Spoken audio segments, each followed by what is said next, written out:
Voltando com o nosso estudo do livro Dramas da Obsessão, psicografia de Ivone do Amaral Pereira, pelo espírito Dr. Bezerra de Menezes, e retomaremos o capítulo onde tínhamos deixado. Essa é a segunda tentativa da direta, porque deu problema na transmissão. Karine, você tá vendo agora direitinho? Você tá conseguindo ver? Tá, né? Então tá bom.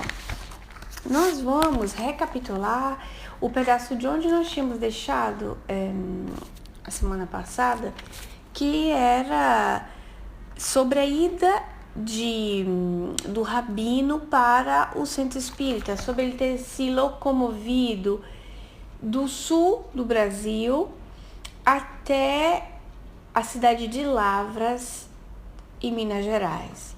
Então ele foi levitando, volitando, levado por Roberto, mas para ele estava caminhando como se fosse uma pessoa comum, um encarnado, e mais ainda, na cabeça dele, naquele holograma, vamos dizer assim, que ele criou, ele estava andando pelas ruas de Lisboa. Na verdade, ele não estava nas ruas de Lisboa, mas ele estava no sul do Brasil. Do sul do Brasil, ele foi volitando com o Roberto de Canalejas. Mas a sua fixação é tão grande que ele era convicto que ele estava pelas ruas de Lisboa. Chegando ali no centro espírita, onde ele estava fazendo... ia começar o tratamento, onde foi pedido para ele o socorro, para a família do Leonel, ele simplesmente chegou pensando que era uma sinagoga, muito bem recebido pelas pessoas que se encontravam ali, se senta na cadeira, numa poltrona, e sob impulso de força magnética, vamos dizer assim, um passe dado pelos espíritos, ele adormece. Tudo isso na madrugada. Dr. Bezerra de Menezes precisa, no final desse trecho, dizendo sobre a Terra, eram 2 horas da madrugada. E a semana passada, nós estávamos no grupo Moscate, quando nós tínhamos feito esse estudo, e com as meninas, nós achávamos ali, conversando, e vimos uma coisa muito interessante, essa coisa do tempo, de Dr. Bezerra de Menezes falar do tempo, sobre a Terra. Bom dia, Kátia, bem-vinda. Sobre a Terra eram 2 horas da manhã. Então, o laço de tempo, Oi, Isa, bem-vinda. O laço de tempo da quando Dona Ivone, no gabinete mediúnico, leu a carta que ela tinha recebido do seu parente do sul do Brasil, até as conexões que foram feitas de Dr. Bezerra com Roberto Canalejas, com Peri e equipe, para ir até a casa de Leonel. Retirar Leonel, com a mãe de Leonel, lembram? Ele conta toda a história e chama a mãe de Leonel para dar uma força nisso. Tira Leonel, tira a filha, que estavam no ambiente espiritual, desencarnados como suicidas, e agora tira o Rabino. Quando o Dr. Bezerra nos diz sobre a Terra eram 2 horas da madrugada, é mesmo para nos deixar claro a questão do tempo. Eu achei assim extraordinário, porque desde que aconteceu com Ivone, que ela abre a carta e que ela lê, tudo isso aconteceu em algumas horas. Até que o Rabino vai levado para o centro espírita e vai se encontrar lá. Até a próxima reunião, que era uma reunião especial, se vocês não acompanharam esse estudo desde o início, quando Dona Ivone recebe essa carta, Dr. Bezerra em seguida se comunica através dela mesma e diz, olha, nós precisamos fazer uma reunião extraordinária, uma reunião diferente, e escolha para esse trabalho mediúnico médios mais habilitados, mais experientes para esse tipo de atividade. A semana passada, nós tínhamos até falado assim com as meninas, como deveria ser chegar para essas pessoas assim, olha, nessa reunião só fulano poderá trabalhar sem criar um desprazer, uma situação desagradável, Então a Fabrícia ali dizia que isso também serviria para o amadurecimento do grupo mediúnico, para que as pessoas não se sentissem nem excluídas nem melindradas, e serviria também para o amadurecimento do conjunto, né? Amadurecimento de todos. Bom dia, Fábio. Então, eram 2 horas da madrugada, mas não acabou. Não acabou. O Rabino se encontra lá no centro espírita e os filhos dele, os 3 espíritos, filhos do Rabino, que era um jovem de 20 e poucos anos, 2 adolescentes, se encontram ali, né? Ainda na casa. E agora vamos ver o segmento da madrugada, o que é que vai acontecer. Que é muito curioso nós imaginarmos a atividade dos espíritos, dos bons espíritos, durante a noite. Que eles trabalham efetivamente, né? Não dormem. Alguns podem dormir, mas normalmente não dormem. O descanso do espírito seria ele, por algum tempo, não focar o pensamento. Seria o descanso, vamos dizer assim, palavras bem resumidas, dos espíritos. Alguns podem ter a necessidade do sono, mas mesmo assim é um sono diferente do sono fisiológico que nós temos aqui como encarnados aqui no planeta, tá bom? Vamos lá, vamos dar agora continuação da leitura. Meninas, tudo bem aí com o som da direta, direitinho? Eu controlo um instantinho aqui o pautoque também. Cadê? Eu tô ficando broquinha. Aqui, achei. Vamos lá. Entretanto, na residência de Leonel, os 3 jovens obsessores viram que um pelotão de guerreiros árabes invadia a casa, enquanto exteriormente guardas armados se postavam, rodeando-a, assim impossibilitando quaisquer tentativas de fuga, amedrontando-os e predispondo-os a atender os convites para irem ao encalço do pai. Apavorados ante a perspectiva de perseguições renovadas, pois conservavam ainda como atualidade impressionante a lembrança das atrocidades sofridas sob o despotismo da Inquisição. Corriam eles a se ocultarem, imprecando por socorro e misericórdia, bradando pelo Pai que já não viam, repetindo, ato por ato, as cenas de terror do dia em que foram presos pela milícia do Santo Ofício. Cenas que o ódio e a revolta, o terror e o desespero haviam gravado de forma indelével nas suas superexcitadas mentes. Para eles, aqueles guerreiros armados eram os assalariados da igreja, que teriam criado um capricho novo a fim de arrastá-los ainda uma vez à prisão e à consequente tortura já tantas vezes experimentada. Que importava a indumentária conhecida dos soldados árabes que ali distinguiam?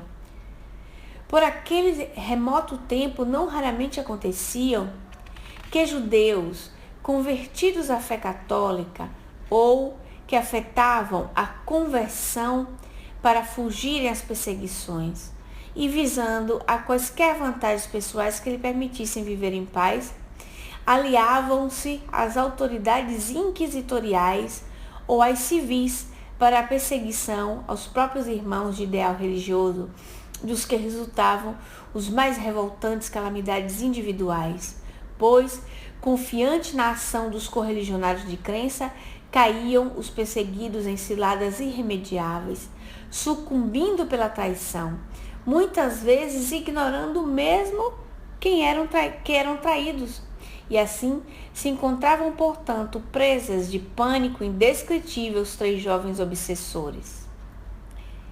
Então, vamos lá, agora depois de toda essa leitura, né, vamos conversar. O que acontece nessa cena? Os 3 jovens se encontram ali e chega um exército de árabes. com aquelas roupas de árabes. Lembrando lá atrás no livro que o índio Peri, né, que é um dos aliados desse trabalho de Dr. Bezerra, desse socorro coletivo, é um trabalho coletivo, né? Nós podemos observar que os espíritos, eles trabalham em conjunto, cada um tem uma aptidão, podem atuar numa área. Então, Peri, apesar de ser índio brasileiro, tá? Índio Peri é um índio famoso que nós estudamos lá no Recordações da Mediunidade, mostro para vocês o livro, que é uma autobiografia mediúnica da Dona Ivone, tá? O índio Peri, que era amigo da Dona Ivone, tomava conta dela também, enfim.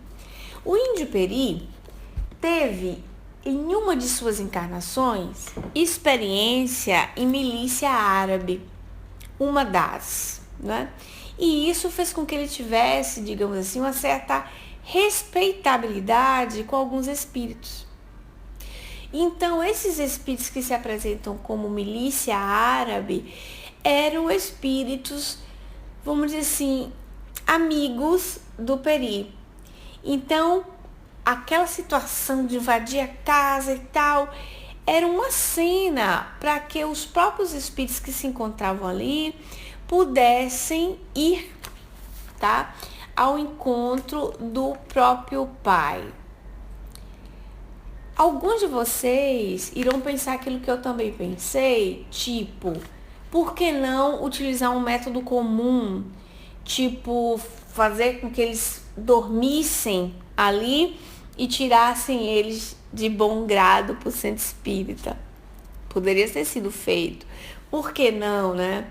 Por que simplesmente colocar esse medo nesses meninos, né? Meninos, eram espíritos que se mantiveram com a aparência de jovem. Minutinho, olha aqui. Pronto. Oi, dona Edna, bem-vinda. É que o negocinho aqui, ele não sobe para eu ver as mensagens que vão chegando. Não sei por quê. O capítulo da dona Edna é o capítulo 9. Na minha edição, é a página 58 e 59. Tá? Quando a milícia entra, né, para invadir a casa de Leonel. Eu também estava falando, né, Edna, que eu fiquei assim pensando, por que será, né, que não utilizaram uma outra metodologia? Provavelmente era a metodologia mais adapta para a necessidade daqueles meninos. Aí o que é que os bichinhos fizeram, né? Eles rememorizaram, primeiro por 2 motivos. Para que eles procurassem um pai, querendo procurar, né? Dessem a eles aquela eu tô indo lá, eu vou, mesmo que fosse sob pressão psicológica, né? E aquela lembrança deles verem os árabes e pensar que fosse a milícia do Santo Ofício novamente, para infligir neles outros tipos de tortura novamente. Então, isso é um dos pontos. Uma outra coisa que o Dr. Bezerra traz, apesar de toda a descrição, é sobre a traição dos próprios judeus. Né? Os judeus existiam. Por que é que eles não se admiraram? O raciocínio do Dr. Bezerra. Eu me ajeito sempre na cadeira porque eu escorrego, gente. Por isso.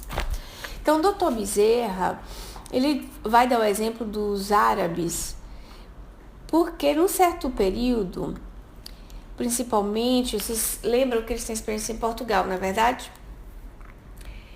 E a ligação ibérica entre a Espanha e Portugal era muito, digamos assim, uma troca muito forte. Era parente casado com parente, era rei casado com a rainha de cá, com a princesa de acolá.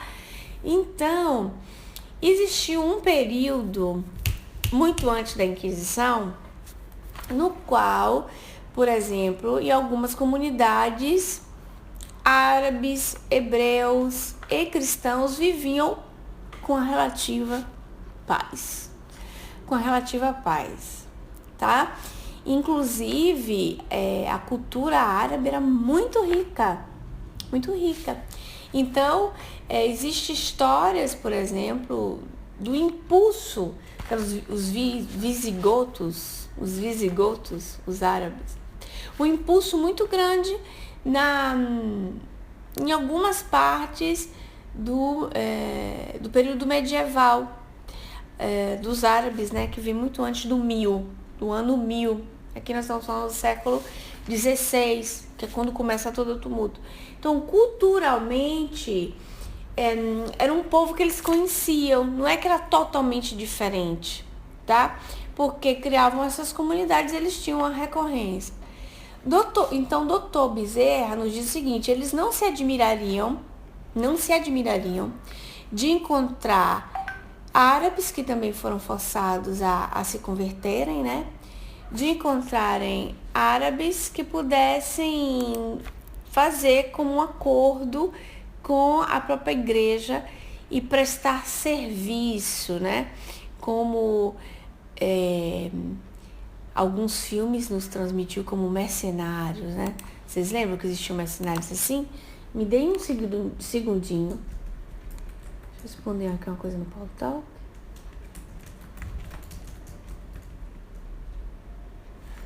Certo? Pronto, já fiz. Cadê? Deixa eu achar vocês.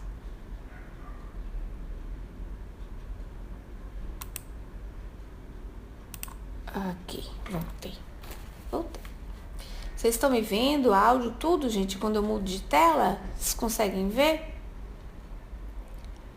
Tá. Então, tinham muçulmanos que eles eram convertidos também. Aconteceu.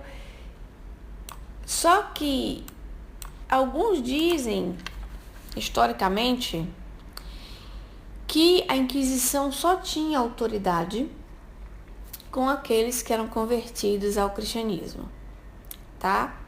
Então, dizem. O que é que acontece efetivamente? Alguns judeus foram forçados, vocês lembram que a gente falou disso? Que chamavam os cristãos novos. Eles eram forçados a se converterem.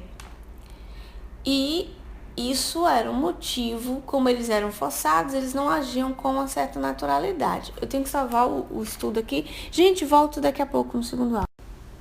Voltando aqui na nossa segunda parte.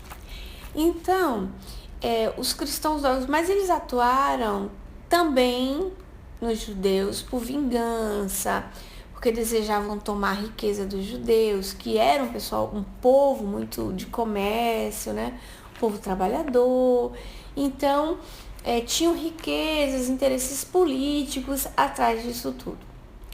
Só que o Dr. Bezerra traz para nós dizendo assim: alguns judeus que tinham se convertido também passaram por medo de retaliação da parte da própria Inquisição, traíram os seus próprios irmãos de fé, né? Traíam, passavam a ser judeus novos, cristãos novos, e mesmo que dentro eles não fossem cristãos, eles traíam, né, os seus próprios irmãos. E dá muito tempo isso existe. Fatos históricos, não poucos, relatam, porque nós sabemos que dentro do próprio judaísmo tem algumas facções, né? Facções A, B, C e tal. Não vou dizer nomes, porque não é o caso. Mas já desde então, não tinha aquelas facções que traiu facção de lá, que traiu facção de cá. Isso também aconteceu no período da Inquisição, no qual entregavam seus próprios irmãos para o julgamento da Inquisição, e isso passava despercebido para os bichinhos algumas vezes. Eles nem sabiam que tinham sido traídos. Isso ocorreu também em histórias atuais. A traição, o financiamento, o complô entre os próprios judeus contra os próprios judeus por causa de facções, né? Traição, vamos dizer assim, traições internas, tá? E Dr. Bezerra nos diz isso propositalmente. Por quê? Propositalmente. Primeiro, para nos contar uma questão histórica, tá? Vamos supor que quem estivesse lendo o livro não tivesse essa noção histórica. para nos contar uma questão histórica e para nos dizer que onde nós acreditamos, vamos dizer assim, a ideia que o cristão de então era uma pessoa muito perversa. Tá, mas era em alguns casos mesmo, né? Mas que não era questão só do ser o cristão, mas era questão da política e dos interesses, e isso ocorreu dentro do próprio povo. Isso tem um fato educativo. Tudo que os espíritos fazem, ele tem um fundamento educativo, por vários motivos. Porque o caso de Leonel com o Rabino, toda essa trama que a gente está seguindo, não é um caso, isolado. Não é um caso isolado. Vários casos ocorreram, vários casos estariam sendo contemporaneamente tratados e educados por eco, por revérbero, por exemplo, não? Naquele tempo, quando foi escrito esse livro, que saiu essa história, e eu já tenho falado isso em outros estudos, não é simplesmente uma novela interessante para que hoje nós, no século XXI, possamos ver que coisas aconteciam nos bastidores de uma reunião mediúnica. Não é. É porque todo ensinamento vai para frente. Todo ensinamento, ele caminha. Ele tem um revérbero, né? Então, outros grupos de espíritos leriam também esses livros junto com outros encarnados. Quem não nos diz que no meio desses nossos estudos, outros tantos também não estejam participando, ouvindo, compreendendo as questões históricas, sendo educados, usando um termo do movimento, vamos dizer assim, sendo doutrinados. Por que não? Passando por um período de auto-perdão, de convencimento. Por que não? Né? Quem diria que não? Por quê? Porque o ensinamento, ele tem um revérbero sempre para adiante. E que o aprendizado, ele é contínuo. Então, quando ele traz uma questão dessa para nós, ele não nos está contando um fato que ocorreu somente. Ele está nos explicando questões sutis de justiça. Por exemplo, eu conheço uma pessoa, vou dar exemplo para vocês, que começou a ler esse livro. Aí teve essa impressão aqui, nossa, nós temos que prevenir a humanidade contra a obsessão. Uma pessoa, digamos assim, espírita novo, né? Mas assim, entrou com pouco tempo ao conhecimento. Nós temos que prevenir a humanidade da obsessão e tal e tal.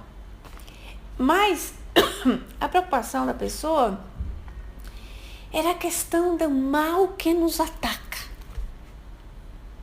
Aí, com o tempo que ela foi lendo o livro, ela começou a entender a razão daquele comportamento daqueles indivíduos. Aí ele começou a entender que aquelas vítimas não eram tão vítimas assim. Então ele mudou, né? Ele foi crescendo a visão dele sobre a questão. E os livros, os bons livros, eles têm esse objetivo. Dona Ivone, no livro Recordações da Mediunidade, ela vai falar sobre os romances espíritas. E ela vai dizer sobre a questão do envolvimento, às vezes, dos médiuns, dos romances, enfim. E vai dizer também da questão educativa dos mesmos. Tá? Um objetivo de educação coletiva, né? Uma educação que caminha, e que caminha no tempo da história. Dona Edna nos disse ali, verdade, Ju, com uma conversa saudável podemos estar evangelizando alguns espíritos. Sim, Dona Edna, e assim, leituras saudáveis, conversas saudáveis. É por isso que, parênteses, né? O comprometimento da verdade espírita e do ser humano que vai se moralizando em qualquer corrente de pensamento nobre, filosófico, religioso, não é? De uma fé. Ele é nas suas 24 horas.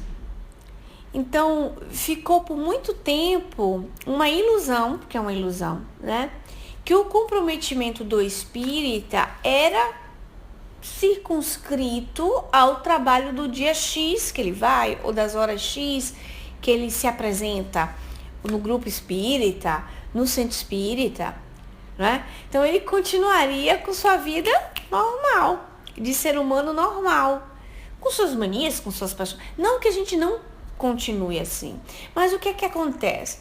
Quando nós temos a luz do esclarecimento, nós nos sentimos muito mais comprometidos. E o comprometimento puxa a responsabilidade.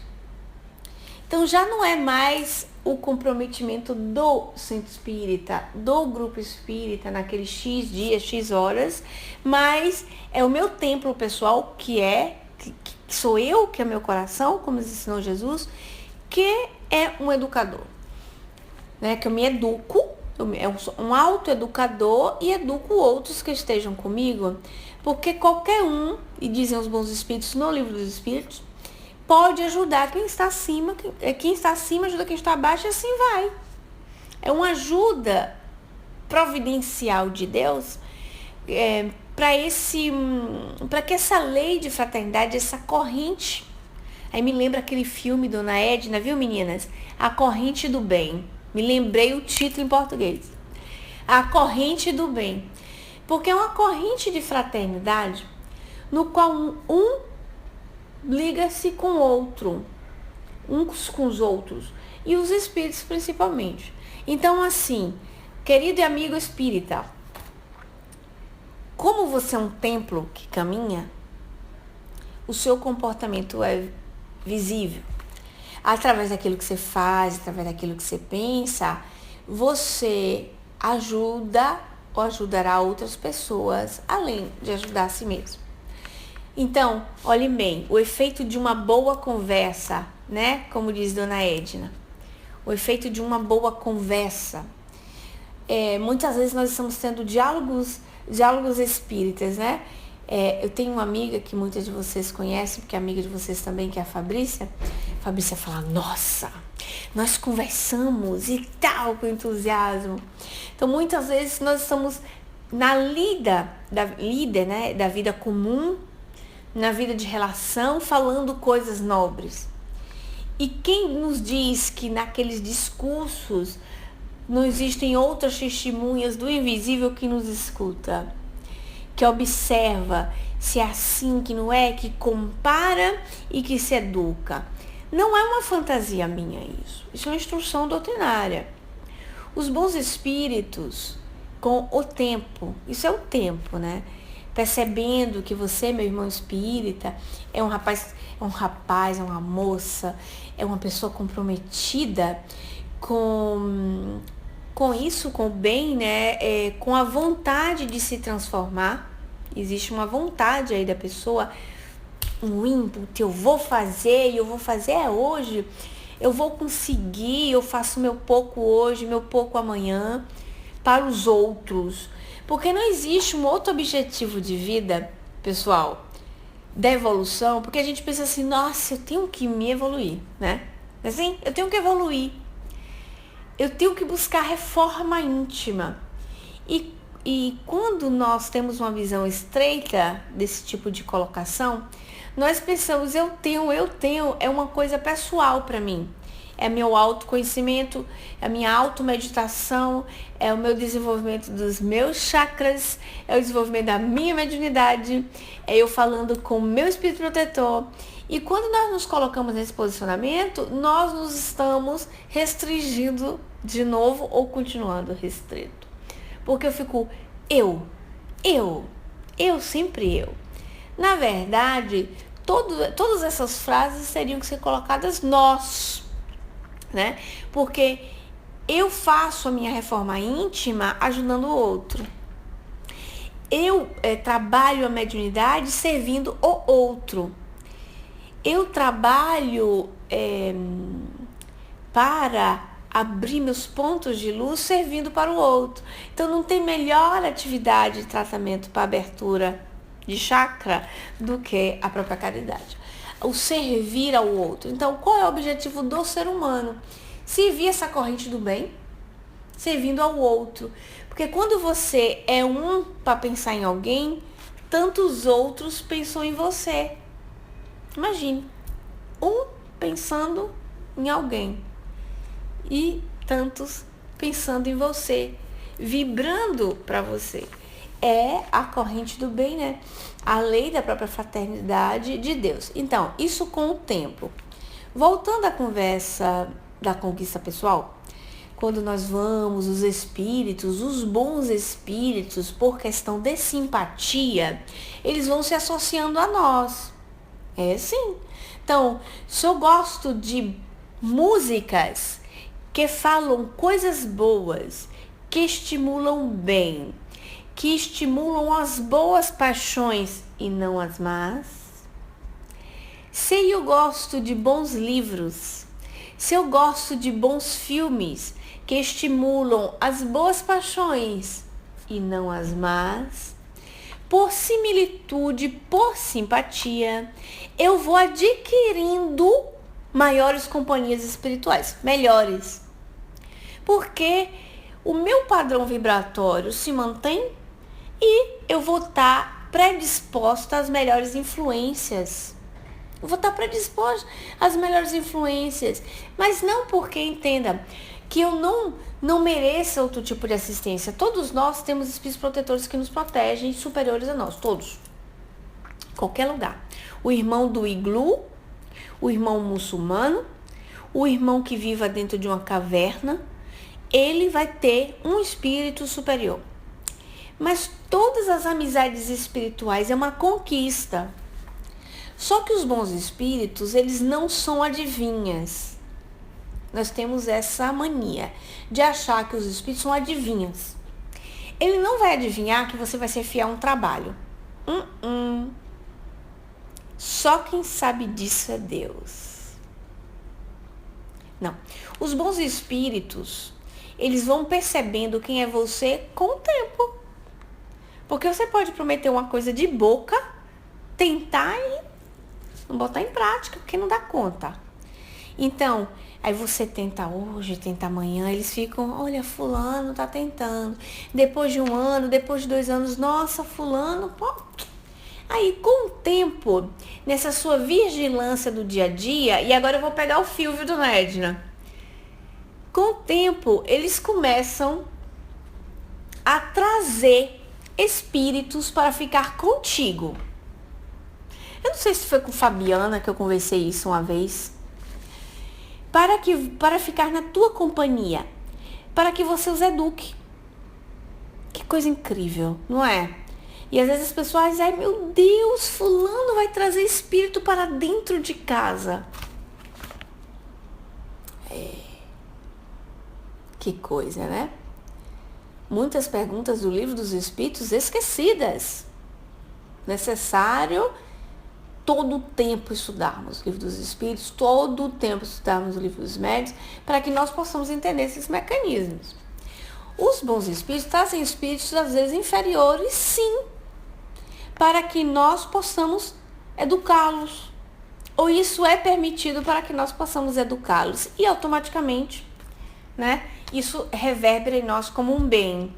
Aí assim, uma coisa é você atrair espíritos pela tua inclinação, pelos teus gostos e aptidões. Isso pode ser bom ou ruim, depende dos teus gostos e aptidões. Outra coisa são os espíritos inferiores, tá? Que são trazidos para ficar contigo, para que você, com a linguagem mais humana, possa ajudá-lo com o seu comportamento, com as músicas que você ouve, com a televisão que você assiste, com os livros que você lê, com os evangelhos que você faz, com as leituras que você faz e faz uma conversa em voz alta. É diferente. tá? Você os ajuda.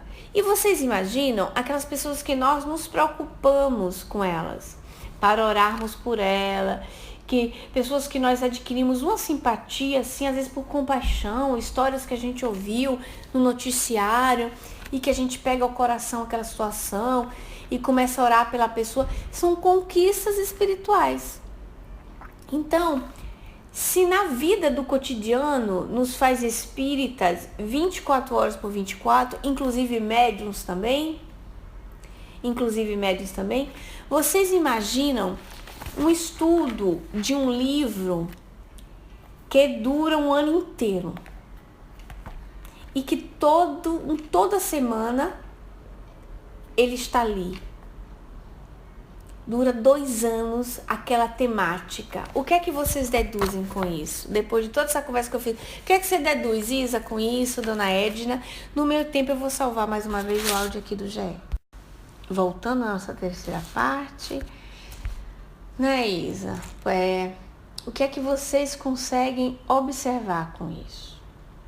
Que com o tempo, já no planejamento do estudo, na intenção, na força do estudo, você conquista as simpatias das pessoas envolvidas com o livro, as simpatias dos espíritos que possam ter ainda situações para serem resolvidas, e o que é dito nos estudos, muitas vezes se fala assim, nossa, isso aí fica, viu, pessoal do GE, viu, Isa?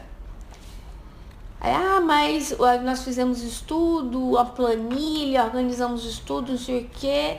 Tem uma organização muito digna, tem uma predisposição da disposição do nosso tempo para isso.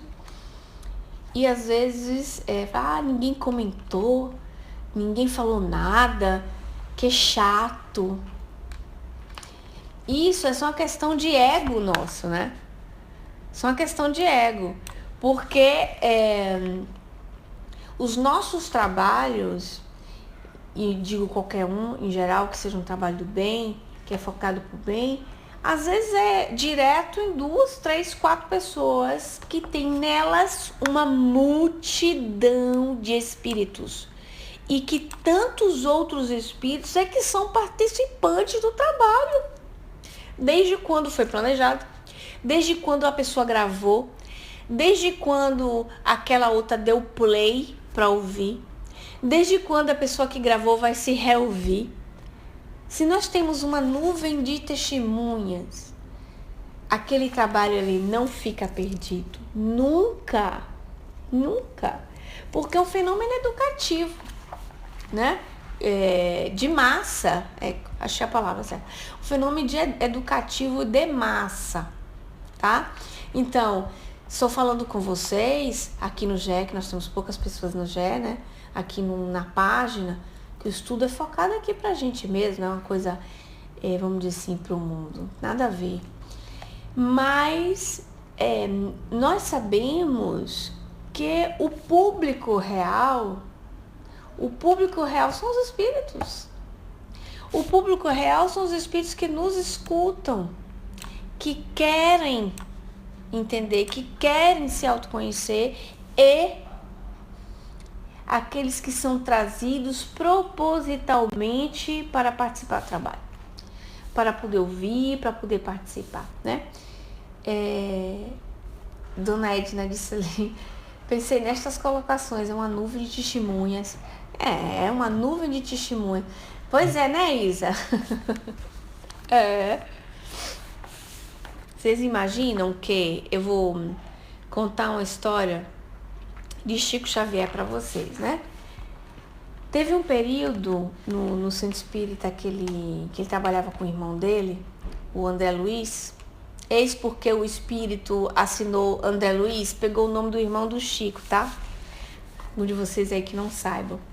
O Chico tinha um irmão que chamava André Luiz e era o braço direito do Chico nos trabalhos iniciais, enfim, ele era casado. E tinha um outro casal de amigos também que fundaram esse centro. Eu sei que esse casal de amigos se transferiram para Belo Horizonte, eu acho que foi isso. O irmão do Chico, a mulher adoeceu, o irmão do Chico tinha que fazer turno de trabalho noturno, ele adoeceu. Eu sei que Chico ficou sozinho no centro espírita. E aí ele assim abatido, que ia fazer aquele estudo do evangelho para que público que não tem. Tá ouvindo, Isabela? Tá ouvindo, né? Para um público que não tem. E aí Chico disse que não ia ficar, não vem ninguém, não ia ninguém, né? No centro. Aí Emmanuel aparece para ele e fala: como ninguém? Como ninguém? Nós somos ninguém. E aí contam os amigos de Chico, alguns contam alguns detalhes, outros não, que Chico teve um instante de visão e viu o centro espírita lotado. E aí Chico ficaria por meses, se eu não me engano, meses, que ele iria cumprir, se eu não sei se era todos os dias, algumas vezes na semana, a exposição do evangelho para ninguém. Para ninguém. Ele abriu o evangelho, lia o evangelho e comentava, ao ponto que as vizinhas achavam que ele era biruta. Passava e via o pobre do Chico,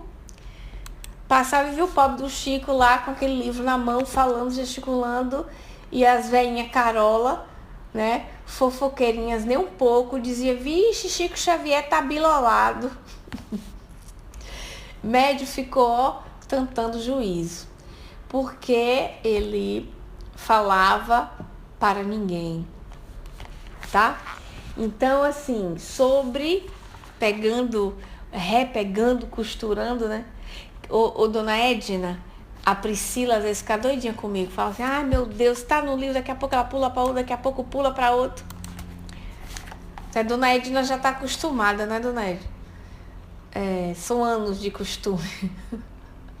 Desses estudos ao vivo que pula para aqui, pula para ali. Eu ia fazer uma piada sobre DNA, mas não nada a ver.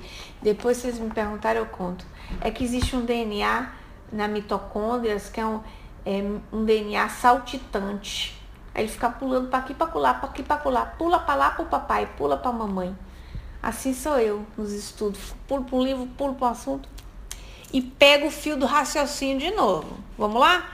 Então, o fio do raciocínio é que esse estudo, ele não tem, como eu tinha falado, né, um objetivo de novela, mas um objetivo educativo, né? Um objetivo instrutivo para todos os envolvidos, né? Todos. E os menininhos vão ser chamados para ir encontrar o pai, porque eles estavam gritando, chamando o pai, enfim. Quando os 3 jovens obsessores viram Roberto entrar, sereno e confiante, procurando-os a fim de lhes falar, reconhecendo-o, correram ao seu encontro e, num brando uníssono, interrogaram: e o senhor nosso pai, que é feito dele, e Esther, onde se encontram ambos? Que lhes sucedeu? Receamos que... Então, aqui o mistério que nós queríamos desvendar. Tá vendo, Priscila? Citei você. Que toda aquela cena da milícia árabe que entrava e eles viviam aquele terror, para quando chegasse Roberto para buscá-los, eles reconheceriam Roberto Canalejas e sentiriam confiança, saindo juntos por conta própria, né? Mas Roberto, cortando o ensejo para maiores excitações, apresentou-lhes um bilhete lacônico. Arrebatou-lhe das mãos o mais velho dos 3, belo, jovem de 20 anos de idade, que teria sido, quando encarnado, reconhecendo, emocionado, a caligrafia da antiga prometida que lhe fora tão querida, e leu com sofreguidão e nervosismo. Oh, dó. Confiai neste portador que é leal amigo. Conduzi-vos a local seguro, onde ficareis ao abrigo de quaisquer surpresas desagradáveis. Será tempo já de descansares. todos vós e procurar viver em paz. Estarei convosco dentro em pouco. Muito bonito, né? Eu vou dizer o porquê que eu me emocionei.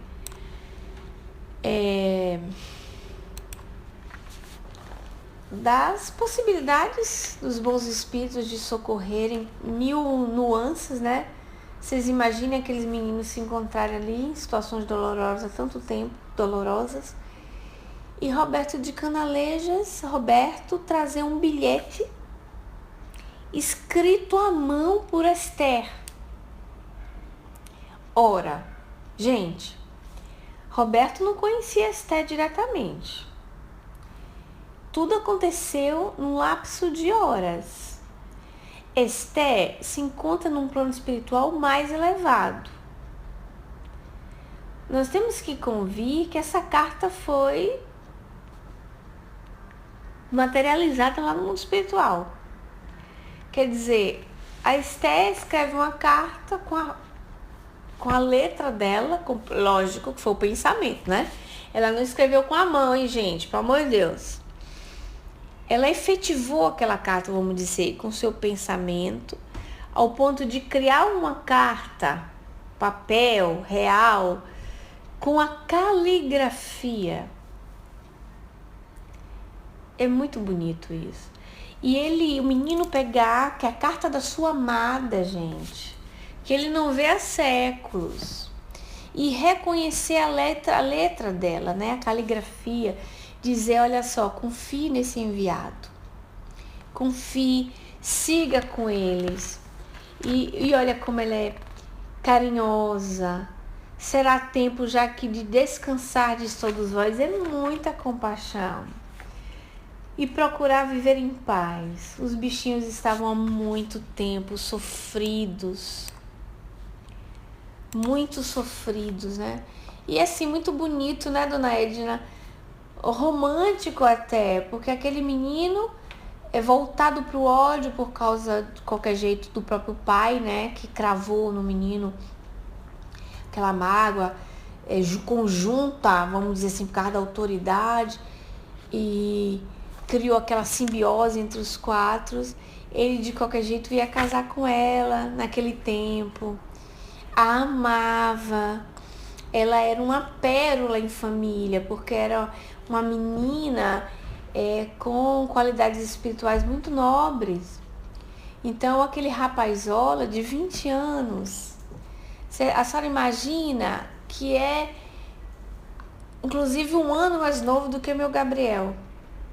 Que meu Gabriel tem 21, 20 anos. Morto, assassinado, injuriado, né? Então, ele fica vinculado com aquilo, mas no fundo tinha amor, e nós falamos isso em estudos anteriores, né? Todos a amavam. E era tempo porque ela conseguiu, com aquele espaço de tempo longo, intervir diretamente com eles.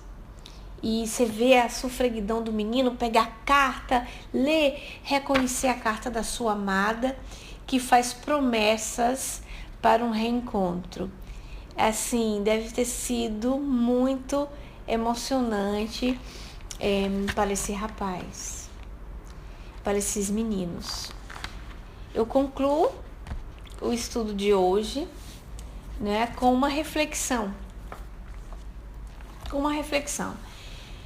A de que, por mais que o irmão esteja vinculado no ódio, na vingança, na perseguição, dentro dele, por alguém mesmo distante, que ele não veja há um tempo, existe amor. Que seja um amor romântico, que seja um amor ligado à família, à amizade, mas tem um amor. Um amor mal compreendido muitas vezes, um amor injuriado, né? Mas que com o tempo há de alcançar os níveis de compreensão, que o primeiro depósito de amor vai nas mãos de Deus. Eu agradeço a todos vocês, agradeço aos bons espíritos, Agradeço ao espírito de Dr. Bezerra de Menezes por essa ajuda, por esse aprendizado, e a todos esses nossos irmãos, essa família de judeus que para nós estão sendo benfeitores, porque estão nos ensinando através das suas próprias dores. Que Jesus nos abençoe, que nós tenhamos um dia iluminado. Tchau, pessoal. Bom dia. Tchau, meninas.